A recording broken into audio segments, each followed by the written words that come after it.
देखिए, आज के पाठ में हम ये देखेंगे कि के और कह, के और कह में क्या अंतर है, कैसे हम लिखते हैं। क्योंकि कुछ लोगों ने ईमेल किया है कि उन्हें के और कह लिखने में परेशानी होती, वो समझ नहीं पाते कि कैसे दोनों अलग हैं।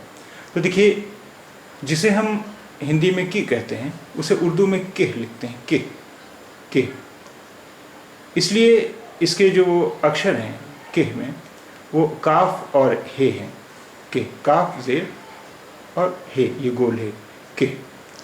अब काफ जब अक्षर शब्द के शुरू में आता है तो उसकी फॉर्म ये हो जाती है काफ, और हे जब शब्द गोल है जब शब्द के आखिर में आता है तो उसकी फॉर्म ये हो जाती है, ये हो जाती है।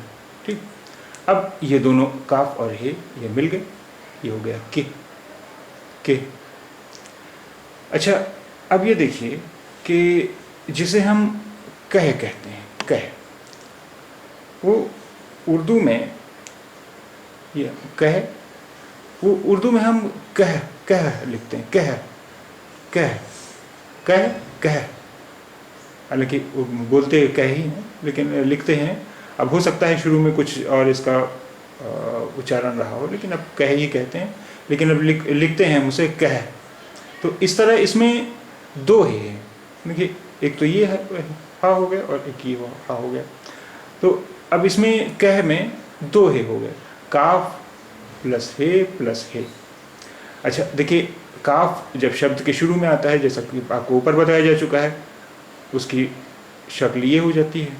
और गोल है जब शब्द के बीच में आता है, यानी एक शब्द पहले है के और एक शब्द हा के बाद में है, तो उसकी शक्ल ये हो जाती है, बीच वाली। और जैसा कि पहले आपको बताया जा चुका है कि हे, गोल है जब शब्द के आखिर में आता है तो उसकी शेप, उसकी फॉर्म यही रहती है। तो अब ये देखिए, काफ, हे और हे, अब ये तीनों मिल गए, जोड़ दिए गए, काफ, हे और हे, ये हो गया कह। तो कह जिसे हम लिखते हैं उसमें दो हे हैं, कह।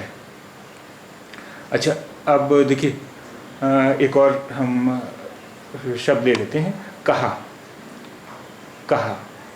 अब कहा में देखिए, काफ है अलिफ, काफ जैसा आपको बताया जा चुका है कि शुरू में आएगा शब्द के तो वो उसका रूप ये होगा। हे, गोल है जब बीच में आएगा शब्द के तो उसका रूप ये हो जाएगा, और अलिफ जब आएगा रूप आखिर में शब्द के तो उसका रूप ये रहेगा। तो अब ये तीनों मिल गए, काफ, हे, अलिफ, कहा।